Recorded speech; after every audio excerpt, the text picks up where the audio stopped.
261，我是 Betty， 她是我的朋友卡雅。大家好，我是 Snow Pink 教练卡雅。我们目前人在澳洲的 Falls Creek 雪山，当然，雪场就在后面。没错，所以我们这一集要来做 Falls Creek 的 Q&A。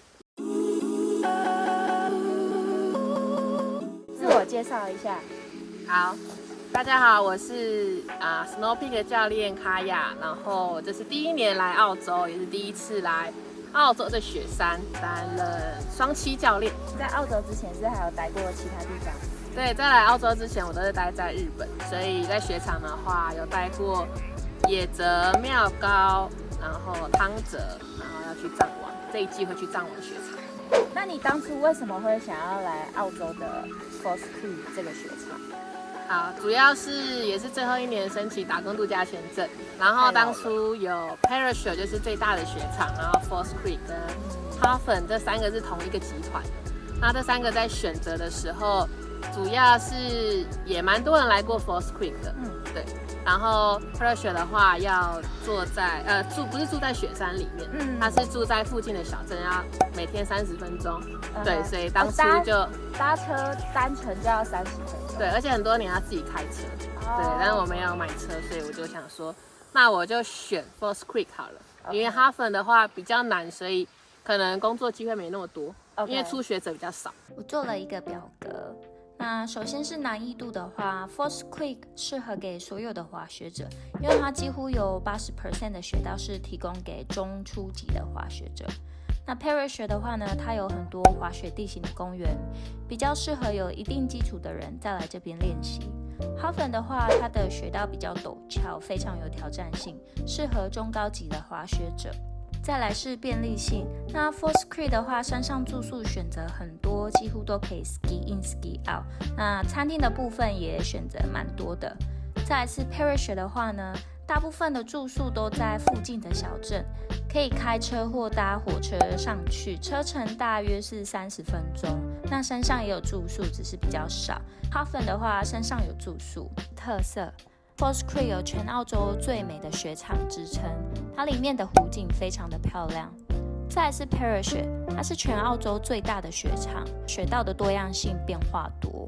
最后是 Halfon， 它的地形就非常的陡峭，很有挑战。除了这以上3个雪场外，其实澳洲还有其他雪场，那我们今天就比较这3个同一个集团的雪场。第二个问题是，那你当初是怎么找工作的？好，那当初的话就是我要应征教练的工作，所以在教练工作的话，你就只能到他们的集团网站上面，然后去应征。他有很多工作岗位，对，然后你可以应征缆车员、lifty 或是教练。当初就是去应征了教练的工作。这个工作它还是 casual， 就是它也是季节性的工作，所以它不叫说 part time 跟 full time，它在官网上面是写 unlimited 跟 limited。OK， 对，了解。对，那听说 unlimited 就是它1周会排你6天，哇塞，然后就是从早到下午这样子。对，所以我想要滑更多的雪，不想要1周6天都是在教雪，所以我又多找了一个 housekeeping 的工作。那 housekeeping 的工作呢的好处就是它可以提供我住宿，虽然也是要付钱，但是我不用自己找，因为你根本几乎是没有管道就找不到的。对，在山上真的蛮难找住宿，对，所以我现在就是兼职，对，然后就尽量不要上班，尽量什么兼职，尽量不要上班，听起来很奇怪。所以你1周7天，会有几天是滑雪教练，几天是 housekeeper？Ski school 的话大概2到3天，1周2到3天，然后 housekeeping 也是差不多3天，最多就4天。哇，所以你有可能一整周都在忙哎。对啊，后来又发现，哎呀，怎么又都在工作了？不可以这样，因为我不小心找了一个大饭店的工作，然后时数太长，所以我下一年要找的话就是短一点的，多一点时间可以滑雪。这里我想要补充 ，Falls Creek、Parachute 和 Halfon 是同一个集团，所以他们有共同面试，在职缺上就会写 VRA 3个字。雪山的工作大约2月份就会开始释出职缺，所以就可以慢慢看工作投履历。来总结以下几种方式可以找工作：1、集团网站投履历除了雪场集团内的工作，也有很多雪场集团外的工作职缺。2、直接打开 Google Map， 你想要去哪一座山，就直接看那里有哪些餐厅或者是住宿，然后发 mail 询问他们是否有在征人。3、打电话去询问，如果你的人刚好已经在澳洲了，可以试看看打电话。我有一个朋友就是打电话找到雪具店的工作。4、有一些 FB 的社团里面也会有一些资讯。接下来我要来讲面试。当初呢，我是2月26号寄我的 email 过去，2月27号我就马上收到回复，他给我2个时间让我去做面试，那我就选了3月6号面试。面试完的隔天3月7号我就顺利拿到 offer 了。那澳洲的雪季是从6月初一直到10月初，所以我就跟他说我6月9号上山。面试过程中呢，都是比较轻松，比较像聊天的感觉。那他就会简单问我一些问题。首先他请我自我介绍，然后再来是问我有没有房屋的相关经验啊，然后有没有 working holiday 的相关经验。然后如果你有房屋的经验，他可能又会问你，那你觉得当房屋最困难的部分是什么？然后简单聊天过后呢，他就会跟我说，那我们这里有很多楼梯需要爬，你可以吗？然后最后一个问题是，我们这里有一只大狗狗，你会怕狗吗？那我觉得面试最重要的、最主要就是你要自信，然后再来是你的笑容。他的英文不会到很难，所以你不用特别担心。那住宿的话，在雪山以 Falls Creek 为主好了。在这边的话，雇主会先帮你找好住宿。那你需要特别注意的就是，你可以问他说，那一周大概是落在多少钱？你是住山上还是山下？房型大概会是长怎样？我是住在4人的背包房，那我们是有自己的房间。那厨房的话，我们就要跟60几个人共用一个蛮大间的厨房。住宿的话，你那边一周是多少啊？我一周是250，我这边算完大概一周是230左右。多方打听，因为有遇到朋友他们一周超贵的，就是其实跟我是住一样房型，他们可能一周到300多啊，400块啊。大家想要来雪山，就是想要玩，但是也不要花太多钱。对，所以如果没看到这个影片的话，就有可能被骗。一定要看这个影片，没错，看到最后。没错。薪资嘞？薪资的话，跟你应该是一样的。对，我是在雪山也是当 housekeeping， 我们是 casual， 然后所以我们的薪水比一般正职的还要来得高。然后平日的话是31点多，然后周六是36点多，周日是42点多啊，每一间会不太一样。对，就是要先确认一下，我的应该是跟你是一样，就是按照他们的那个法规去走。好，但是我要说，在 ski school 的教练他就没有管你6日是有没有变高了。我们1到日都是30，7月1号开始调到31，7月1号以前是30。对，然后所以我6日呢，基本上是不会出现在这个雪场上课的。我当然是要去赚42块。薪资福利的话，就是你在找工作之前，合约开出来要仔细确认一下。那薪资讲完了，我想要多介绍一下福利。对，因为滑雪教练听起来薪资有点少，不如做 housekeeping。对，但是其实福利很重要，你要把那个价值加进去就赚了。第一个呢，他提供你的是机票。哇，机票很爽机票多少钱？越早买会稍微便宜一点点，1100到1300左右。对，全面，太爽了，不用钱。然后第二个呢，你去在他们旗下的雪具店买东西购物是可以6折。OK。然后像我自己有机票的话，我就是85折。餐厅在 Falls Creek 上就没有他们合作的，但是 Parachute 跟 Halford 就有。所以就会有员工价。最后最重要的就是训练非常重要，因为训练好贵，很花钱。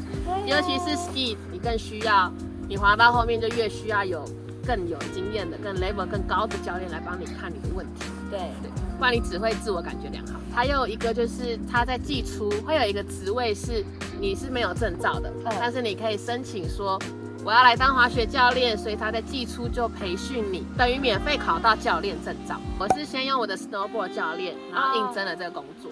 后来来了之后，我听说有学校可以补助我们考教练，对，结果我就马上去问了训练主管，就马上参加了季初的考试，然后一样免费，只要付会费而已，省了超多，哈哈，耶！跟回个天使，省了1000块，差不多1000澳币。那 housekeeping 的福利就是可以捡到很多，因为大家都是上来住很多天，所以他们就会带很多食物上来。因为房间都有厨房。对，澳洲人好喜欢吃起司啊、牛奶啊、奶油蛋啊、奶油一堆还。有 cereal。对，没错，所以就蛮常捡到东西的。最厉害捡到什么？我想一下，我有一次捡到一整只鸡呀，啊，活的烤鸡啊，烤鸡，一整只。没吃过吧？没吃过啊，没吃过烤鸡。如果比较高级一点的话，应该是酒。然后如果我觉得最开心的话，就是水饺。我还捡过狗饲料，气死我！我还以为是肉，结果是狗饲料。还有过期泡面，过期5年的泡面，超臭的。对，还蛮有趣的。对，好，那你目前休假的时候都在干嘛？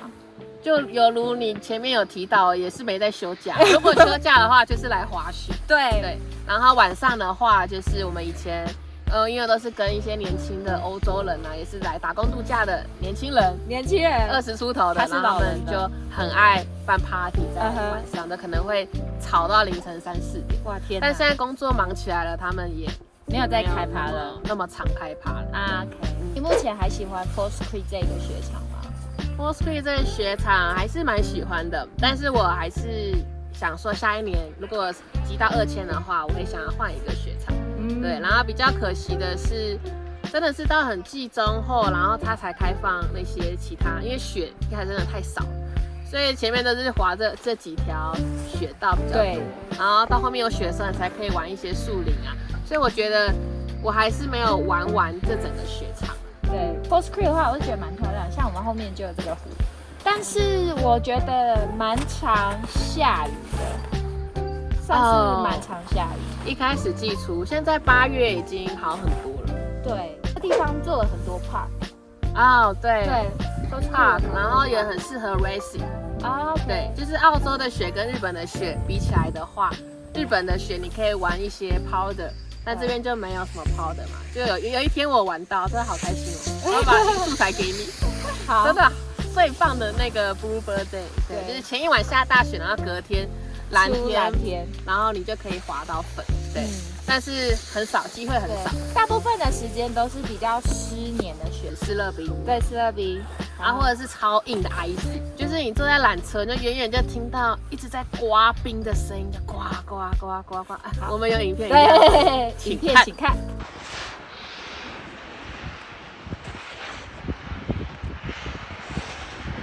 你看，超恐怖的，在这边练一练，然后再去日本玩，应该很轻而易举。对，但是跟 powder 比还是不一样。